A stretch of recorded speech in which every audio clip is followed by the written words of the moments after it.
Começando mais uma edição do Linha de Frente, é um espaço que a gente gosta de usar para falar também de política. Nosso convidado de hoje, o vereador Alexandre Aleluia, do PL, vai nos ajudar a entender muito de política, porque além de político na prática, ele é um estudioso da arte da política, da ciência política. Seja bem-vindo mais uma vez, Alexandre. Muito obrigado, Pablo. Prazer sempre grande estar aqui contigo no Linha de Frente. É sempre uma boa entrevista, uma boa oportunidade de mostrar o trabalho. Tem uma hipótese que muita gente fala que o presidente Lula ele tem sido protagonista de alguns episódios que as pessoas comentam. Se fosse o presidente Bolsonaro, ele estaria na Berlinda. Eu estou tentando usar termos até eufemísticos para o que as pessoas comentam. Você concorda isso, que há pesos e medidas diferentes em relação ao que Lula fala e o que Bolsonaro falava? Não tem dúvida que Bolsonaro era, digamos assim, enquadrado, né? Ele era um alvo de desinformação no Brasil. Inclusive, o método de desinformação é um método utilizado pela esquerda por muito tempo. KGB, sempre foi utilizado espécies de enquadramento. Colocar a pessoa em uma determinada narrativa, mesmo ela não estando. Aliás, tem um livro interessantíssimo sobre isso, que é Desinformação, do Ian Pacepa, que era um ex-agente da KGB. Ele mostra em diversos momentos da história em que a desinformação foi aplicada a uma determinada figura representante da direita ou do conservadorismo. Tem um caso emblemático que é do Papa Pio XI, o Papa que foi tido, né, foi enquadrado como nazista, e a verdade é que a história mostrou com o tempo que não passava de uma falácia e de um enquadramento, inclusive produzido pela KGB. Para que eu estou montando essa linha histórica? Para mostrar que isso não é uma prática nova. Essa coisa de, entre aspas, fake news, né, essa forma de lidar sempre existiu na história moderna. Conferir falsas acusações e enquadramentos para um determinado inimigo político é algo corriqueiro na história da humanidade. Mas Bolsonaro claramente foi um alvo disso aí. Isso que você está falando me chama a atenção porque há a prática, há a intenção, mas para que isso cole, por exemplo, usando um termo popular, é preciso, primeiro, que haja o evento, mas Sim. Segundo, que as pessoas compartilhem do mesmo princípio, do mesmo grupo de valores. Como é que isso é feito do ponto de vista macro? Ou impor uma determinada edição ou enquadramento de acordo com a determinada fala e um determinado fundo de verdade. Vou dar um exemplo bem claro. Bolsonaro sempre foi tido como homofóbico ou contra as mulheres, né? Misógino.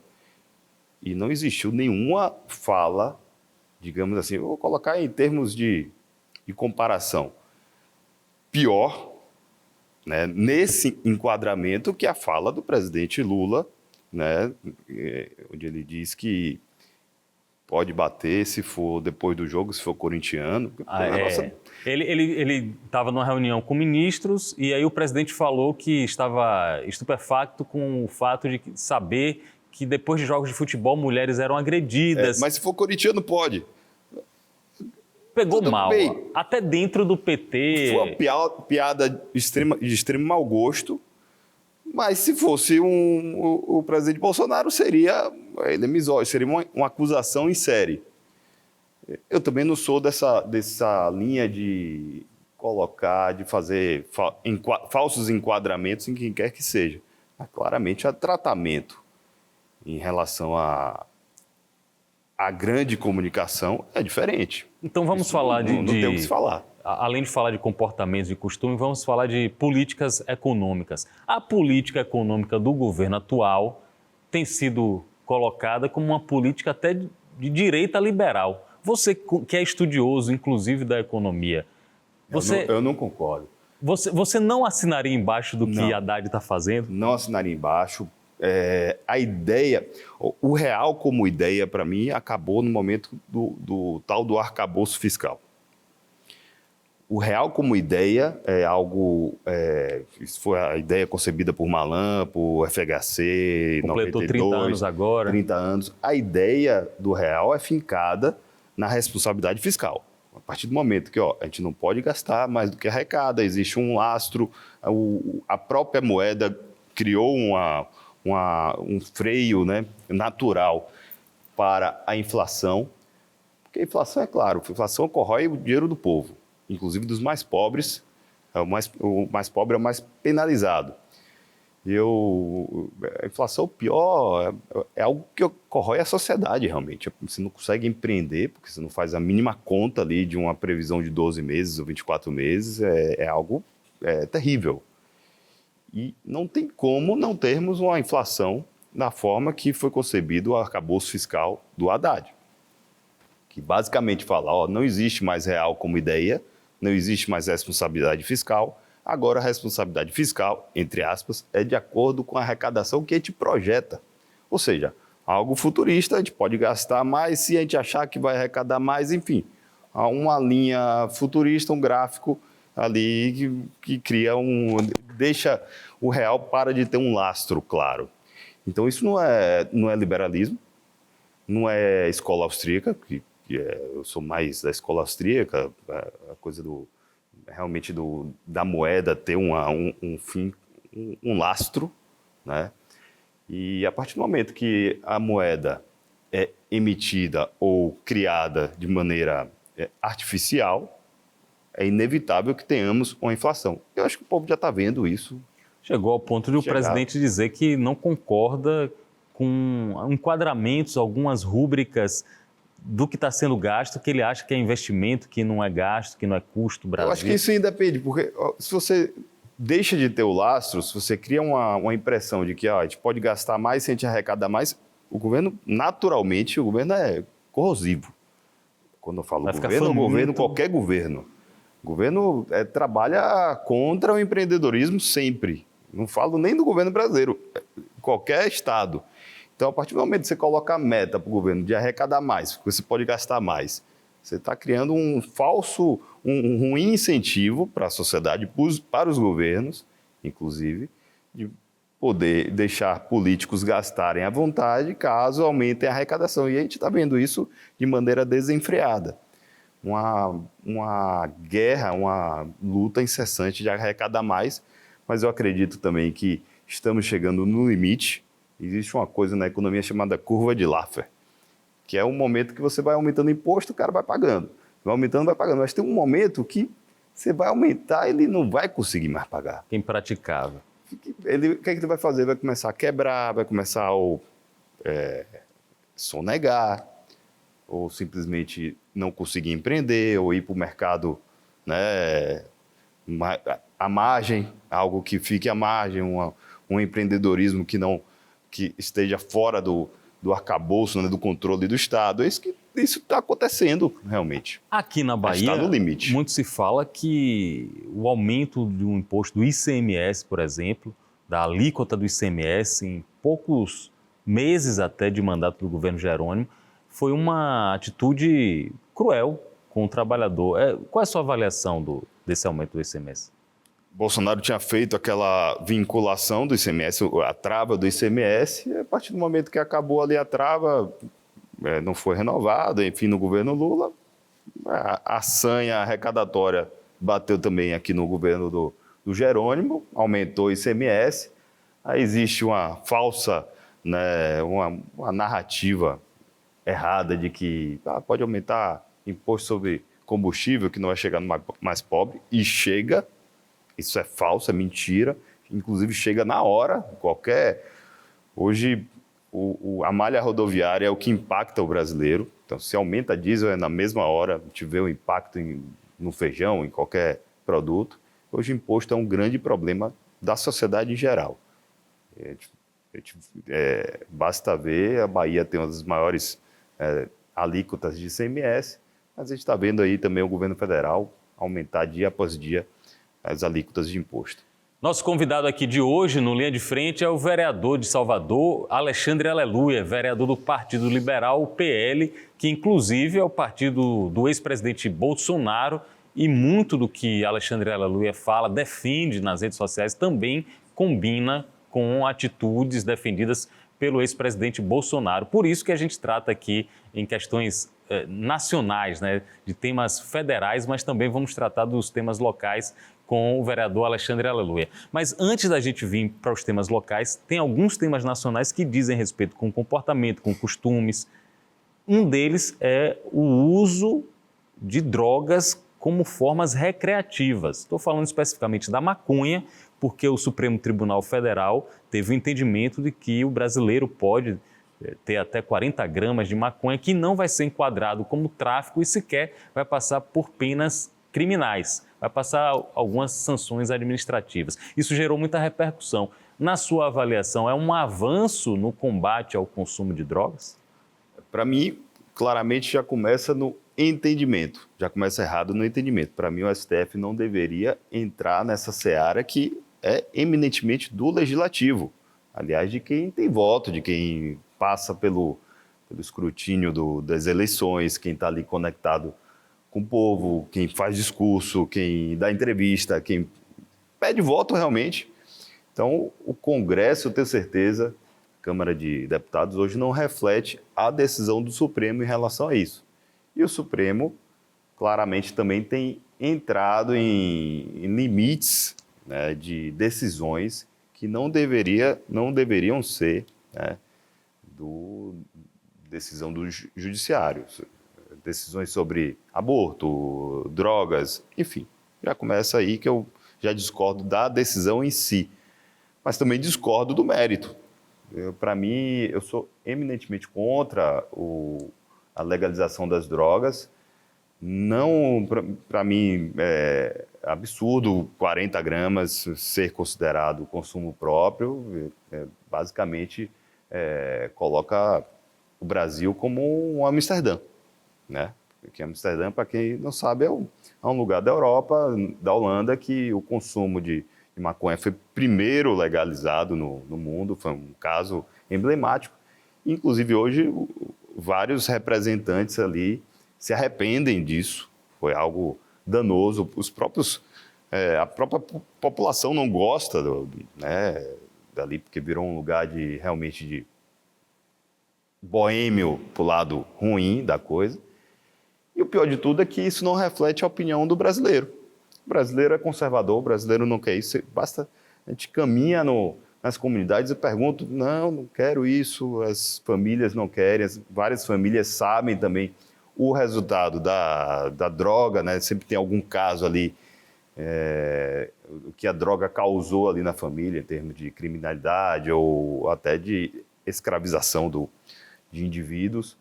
Então não reflete o brasileiro, não reflete o Brasil, não reflete o que nós queremos, isso que é o mais grave. Não passa, estou com o Alexandre Aleluia, vereador de Salvador, não passa exatamente por uma Câmara Municipal, mas também passa por Câmara Municipal atividades, projetos, programas e ações que sirvam para minimizar os impactos danosos do consumo e abuso de drogas, substâncias psicoativas em geral na sociedade brasileira. Isso é muito mérito da Câmara dos Deputados. Só que a Câmara de Vereadores também tem seus artifícios junto com a Prefeitura que podem, digamos, contingenciar esses danos, minimizar os danos. O que é que você acha que, por exemplo, aqui em Salvador, a gente poderia começar a ensaiar ou adotar?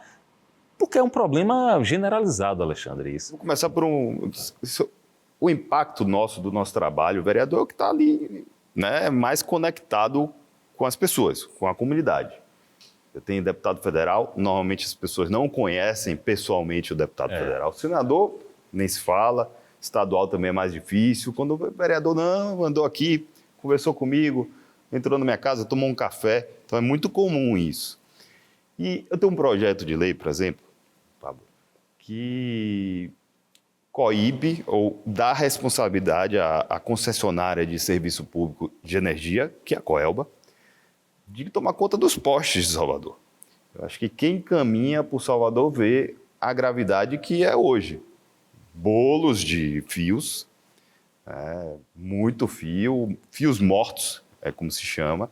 Isso tem que ser cobrado de quem deveria ter responsabilidade sobre esses postes. Como isso entra na seara de droga? Excesso de fio o cara vai lá, pega, isso é comum na cidade, queima, pega o cobre para utilizar droga. Então, é algo que, por exemplo, a gente tem que cortar. É algo que está ali, de certa forma, criando uma economia ruim para a cidade, normalmente para o consumo de drogas. A gente vê isso claramente no centro da cidade. Interessante.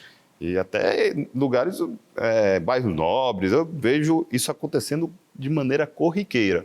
É algo que, olha, o trabalho do vereador impacta diretamente até um efeito diretamente aqui no consumo de droga. Perfeito, perfeito. Né? Então, é uma relação que pouca gente faz, mas se você começa a fechar os nós, você vê, o vereador consegue impactar em algo interessante. danoso. E aí, esse projeto seria responsabilizando a empresa concessionária por tomar conta, pela manutenção disso. Tome conta, dê consequência para os fios mortos. Hoje, todo mundo tem celular, todo mundo ali internet.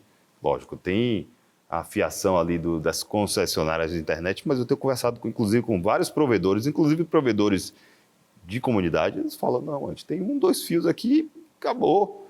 Então, tem muita telefonia antiga, velha, que não tem mais uso e hoje realmente não tem uma cobrança que deveria ter sobre esse excesso de fios mortos.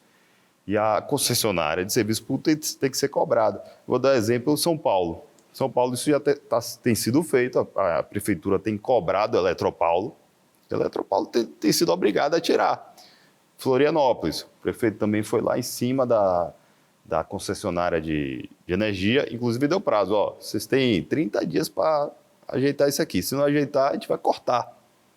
E ele tem até avisado a população, olha, desculpa os transtornos, mas é por um bem melhor, por um lado positivo, e tem, inclusive, cortado ali, às vezes corta um que tem utilização, mas depois as coisas se resolvem, mas pelo menos tem dado um choque de ordem, né, sobre isso aí. E tem realmente lugar que a gente vê, tem até poste caindo do excesso de peso. Né? Eu vi um Instagram, outro dia colocaram um apelido de um poste em São Cristóvão de poste Michael Jackson. Por causa daquela manobra que ele faz. O moonwalk, né? Então, é algo que a gente tem que resolver na cidade. Quem caminha sabe que tem bolos de fio. Isso é algo danoso para a estética, inclusive, da cidade. Né? A cidade ficar mais feia. E também tem gerado acidentes também, acidente, né? problema incêndio. Em casa, incêndio e ainda essa questão aí que impacta diretamente o consumo, inclusive, de drogas para viciados. Alexandre Aleluia, vereador de Salvador. Aleluia, você está no mandato que se encerra em dezembro. Exato. Vai ter uma eleição aí. Eu queria saber qual o balanço que você faz desse seu mandato, que não foi o primeiro mandato, mas que você, com um pouco mais de experiência na política, você pôde tocar em outros temas que em outras gestões, em outro mandato, não tinha condição. Qual é a sua avaliação desse seu mandato? Eu costumo fazer tudo de maneira que eu finque a valores que eu defendo. Defesa da vida, propriedade, família, liberdade de empreender, de trabalhar, e respeito aos nossos valores cristãos. Então, qualquer projeto, pego aqui. Mas eu confesso que o tempo do legislativo te faz mais cadenciado em relação ao que vai aprovar, como aprovar, a forma de assinar um projeto, o momento, né? Ali, meio que o que vale é o gol, né? Então, eu vou dar exemplo sobre os motociclistas por aplicativo, né? Que eu fui o responsável ali pela liberalização, coloquei eles sobre a guarda da lei, eles estavam marginalizados, inclusive estavam inseguros sobre a sua categoria, né? E eu peguei e fiz um projeto de lei, dei várias entrevistas, inclusive aqui no Aratu na época, e consegui legalizá-los. Foi uma luta forte minha. Eu me lembro que tinha um lobby na época, um lobby do pessoal contra, né? Enfim, de outra categoria que era contra por conta de motivo de reserva de mercado. E aquela coisa na Câmara, né? Vai lá, pressão. E eu tinha acabado de dar entrada. O pessoal falou, Aleluia, você está fazendo isso para... Acabar com os empregos. Não. Para fogos de artifício, para chamar atenção. Isso aí não vai passar nem na CCJ. Aí eu falei, não vou passar na CCJ, eu vou aprovar. A resposta que eu dei na hora. E realmente consegui aprovar na CCJ, consegui aprovar em finanças e consegui aprovar no plenário. Então, isso realmente leva a uma certa costura, um momento ali, a forma de falar, de maneira que também os vereadores, os colegas não se sintam, né, fora do processo. Então, tudo isso eu acho que... Vem com a experiência de como é o mandato parlamentar, né? Como funciona o parlamento. E parlamento é o mesmo em qualquer lugar do mundo, desde 1315 lá, né, na Inglaterra, onde foi criado o Instituto do Parlamento. Sempre igual. Tem... Lá dentro a gente tem tudo da natureza humana. Tem ciúme, tem inveja, tem briga, tem birra, tem empurrão, tem tudo. É tudo igual. É como se fosse sala de aula, né? Também tem uma sala de aula. Tudo igual, não muda, né? E tudo tem casca de banana, tem aliado. Tem... Enfim, você tem que lidar com a natureza humana, com da oposição, do próprio colega, partido, de base. É tudo igual, mas isso realmente é com o tempo. Você acaba ganhando uma experiência que não tem jeito, que não se ensina em faculdade, não se ensina em escola, isso é o dia a dia. E eu, graças a Deus, eu acho que isso, eu amadureci muito em relação a isso. Hoje eu gosto de, em vez de fazer até discursos, eu gosto de entregar. Eu gosto de fazer gol, né? Esse momento aí sobre os motociclistas por aplicativo, acho que foi um momento que eu fiz gol. Lógico, dei algumas entrevistas, mostrei que a liberdade de trabalhar tem que ser defendida na nossa cidade, o empreendedorismo, a liberdade econômica. Coloquei, né, que ali são trabalhadores, guerreiros que precisam de segurança jurídica, para eles saberem se podem se endividar ou não. Então tem uma série de nuances, mas o melhor de tudo é poder entregar realmente algo de bom para a sociedade. Tem uma clássica pergunta para candidatos e pré-candidatos do Executivo, quando estão ensaiando uma reeleição, a pergunta clássica é assim, ó, o que é que você não fez que você gostaria de fazer? E aí o jornalista pega um caderninho, anota lá 60 promessas de campanha e vai conferindo se o Executivo cumpriu 10, 20, 30, 40. Com o Legislativo é um pouco mais complexo, porque você não tem como prometer, já que você depende, no caso, de outros 42 colegas e ainda a sanção do prefeito. Mas em um eventual novo mandato, o que é que você trabalharia como parlamentar? Olha, consistência, firmeza e coragem. Professor Olavo de Carvalho... Você foi aluno, né, de Olavo de Carvalho? Fui aluno, fiz o COF dele, né, que é o curso de filosofia, e ele falava, conservadorismo é coisa para quem tem firmeza, coragem e constância, não é coisa para homens de geleia. Então, o que eu quero é continuar tendo firmeza, coragem e constância. Não serei homem de geleia. Não cederei ali a uma pressão politicamente correta e de forma que eu fuja de valores que eu acredito que sejam rocha na minha vida. Vida, família, liberdade, propriedade e o nosso Deus. Pronto. Se eu tenho isso aqui como pilares da forma que eu atuo no Legislativo, eu vou estar seguro. Eu vou estar no certo, vou estar no meu norte. Eu não serei um navio à deriva no oceano. Serei um guerreiro com um destino claro, uma missão clara. Então é isso que eu posso garantir, é isso que eu quero. Você, Alexandre Aleluia, tanto sendo conservador, de direita, quanto pessoas que sejam de esquerda, progressistas, que têm uma ideologia muito clara e gostam de expor isso, geralmente enfrentam muito, na rede social chamam de haters, né? As pessoas que não admitem, se quer ouvir, se quer debater. Você ainda passa por isso? Às vezes eu vejo qualquer pessoa que tenha coragem de expor algo que não seja crime e que defenda um ideal que não seja crime, eu volto a dizer, porque tem alguns que defendem atividades criminosas. Eu acho que merece ser ouvido, convencer ou ser convencido. Mas muita gente não acredita na possibilidade de diálogo, as pessoas acreditam no ataque mesmo. Você ainda sofre muito com isso? Tem alguns, viu? Eu, por exemplo, aprovei um projeto sobre contra a pichação, né? E aí muita gente, o pessoal que picha na minha página lá, reclamar. Mas é o que eu falo também, a frase de Burke, né? Não sei de maneira literal, mas a gente não pode ser governado por pequenos gafanhotos que fazem barulho, né? A gente é ali da maioria silenciosa.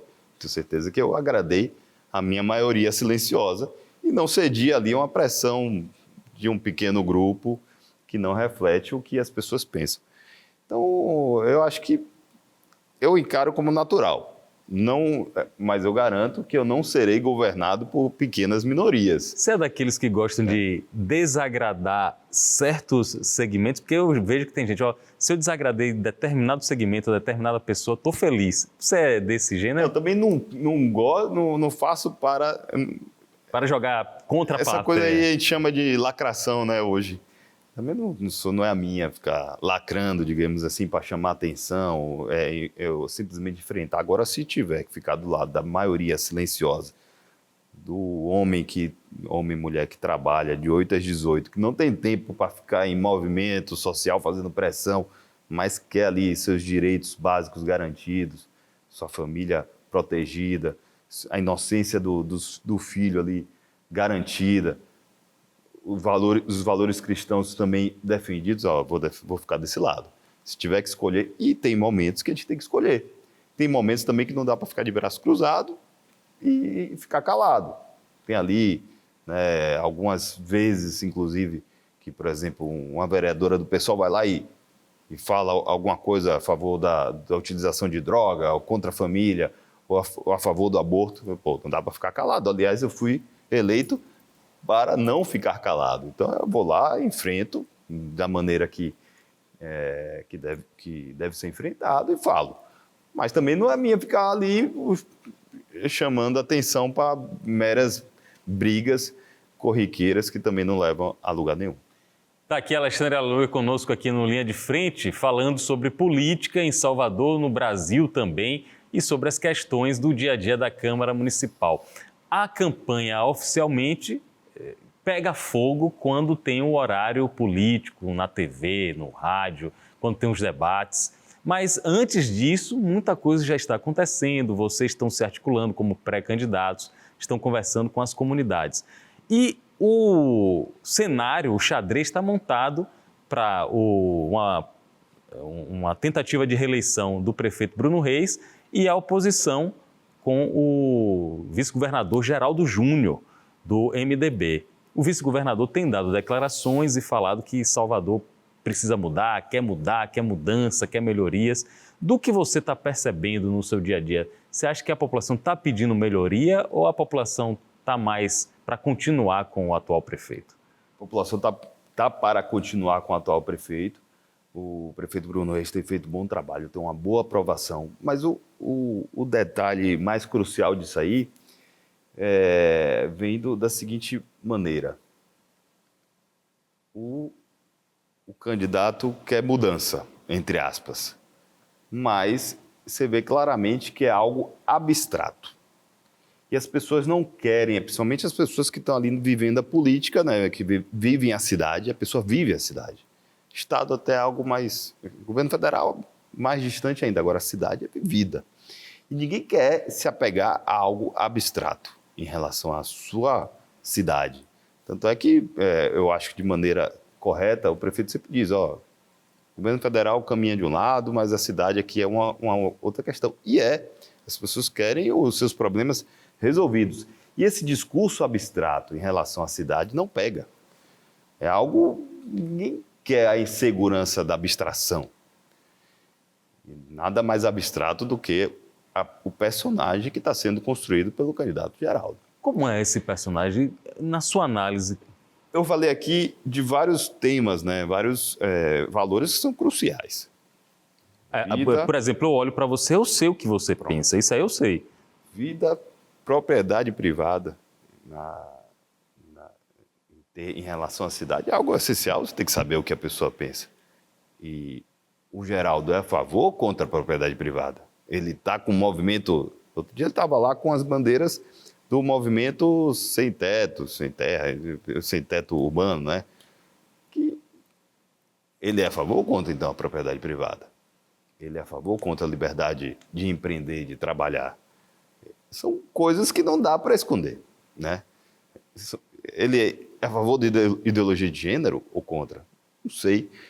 Se ele responder, eu acho que ele pode até entrar no debate, mas enquanto isso, é uma mera abstração e as pessoas não querem abstração para a sua vida cotidiana, para o seu dia a dia. Querem a segurança de algo que realmente tem uma missão, um propósito. E o prefeito Bruno Reis tem um propósito. Ele está claramente, ele tem valores que estão mais do que estabelecidos, defende, né? Lógico, ele tem uma base ampla, são 30 vereadores, tem o vereador ali, Partido Verde, partido, enfim, mas o cerne da questão está bem estabelecido ali, as pessoas sabem quem ele é, e no caso do Geraldo, ele se mistura com o Kleber Rosa, eu acho, o pessoal, e ninguém sabe direito o que é. Talvez até o candidato do PSOL tenha mais identidade do que ele. A gente pode até ver uma surpresa de será, né, terceiro lugar. Não duvido, e eu vejo também como uma irrelevância muito profunda ali do candidato, que seria o candidato Geraldo Júnior, né, o vice-governador.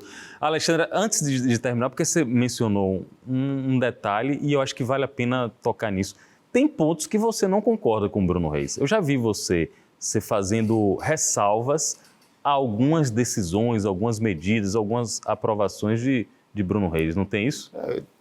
O que eu mais gosto, assim, mais acho legal aí do prefeito é que ele é aberto a escutar. Ele escuta bastante. Inclusive, ali, ó, esse projeto da pichação, ele falou, não, eu já tinha dado a entrada, ele não, apresenta um novo, mas coloca... Começou a dar alguns detalhes, né, do novo e eu apresentei um substitutivo com a sugestão dele. Você achou melhor? Você achou... Achei legal, porque ele além ele teve da uma pichação, outra visão. Outra visão. Ele, além da pichação, ele queria coibir, por exemplo, essas propagandas ilegais, né, cartazes ilegais. Achei interessante, eu realmente refiz da maneira que ele me sugeriu. Eu acho que isso que é importante, eu acho que ter diálogo, pensar igual, nunca vai pensar, sempre vai ter algum detalhe diferente. Agora, tem muita coisa que a cidade pode absorver, inclusive de ideias novas, que eu acho que pode vir para Salvador. Basta te ver ali o que está acontecendo nos Estados Unidos, por exemplo. Miami e São Francisco. Miami tem sido uma cidade, né, que está explodindo de recepção de investimento, de pessoas para morar, indústria da moradia. Tem sido e São Francisco tem sido uma cidade que está implodindo, né? Inclusive, o prefeito de Miami chegou ao ponto de colocar um outdoor em São Francisco. Venha para cá, do outro lado do país. Imagina... Agora, eu acho que isso reflete muito bem o mundo de hoje. Hoje a gente está caminhando para uma soberania de morar onde quiser, trabalhar onde quiser e comprar onde quiser. Salvador tem que entrar nesse ciclo. A pessoa pode morar numa cidade que ele pague ali menos imposto e consiga trabalhar pela internet para outro lugar e comprar na Amazon ou no Mercado Livre em outro lugar. Se a gente não entrar nessa dinâmica que está clara, realmente a gente pode ficar para trás como qualquer outra cidade. Eu acho que essa também é uma função do vereador e levar isso até para o poder público, em termos de mobilidade, em termos de competição em relação a imposto de propriedade, em relação à recepção de novas tecnologias sobre pagamento, sobre criptomoedas. Isso tudo está explodindo no mundo todo. Salvador tem que absorver. Perfeito. É algo que é difícil falar que todo mundo tem a mesma percepção que eu. Eu posso estar errado, naturalmente, mas eu quero levar ideias novas que eu escuto, que eu estudo, que eu quero que a prefeitura né, de alguma forma absorva minha função. Escutar, trabalhar, eu sou pré-candidato, né? Então, caso eu venha a desempenhar a função de vereador nos próximos 4 anos, eu levarei ideias que eu acho condizentes, né? Porque eu não sei também se eu vou ter 100% de concordância em relação à prefeitura. Alexandre Aleluia é nosso convidado aqui, falando sobre política nacional, estadual e municipal. É sempre uma boa conversa. Eu agradeço a você pela participação mais uma vez, desejando boa sorte aí na sua trajetória. Muito obrigado, Pablo. É sempre um prazer estar aqui no Linha de Frente. Um momento de descontração, eu posso mostrar claramente assim, o que eu penso, o que eu defendo. Sou pré-candidato a vereador. Esse ano é um ano que eu posso falar, né? É um ano crucial, é um ano que as pessoas vão realmente ter ali quem tomou o cafezinho em minha casa, quem me escutou, quem levou minhas demandas, ou quem defende, né, que eu vi no Linha de Frente, defende o que eu penso. Então é um momento importante para as pessoas, inclusive de também ter a escolha ali do prefeito da sua cidade. Eu sempre digo, política vem da palavra polis é cidade. É política da cidade. A verdadeira política da cidade. A partir do momento que você começa a crescer lá, estado, federal, tudo passa a ser mais abstrato. Mas o que a gente vive no dia a dia é vereador, é prefeito. Então é um momento realmente importante para cada um que está em sua casa, de se conscientizar de que tem que realmente escolher alguém que defenda os valores que você acha certo. E eu estou, né, nessa disputa. Obrigado, Alexandre Aleluia, vereador de Salvador do Partido Liberal, e a todos que acompanharam, agradeço. Até um próximo encontro.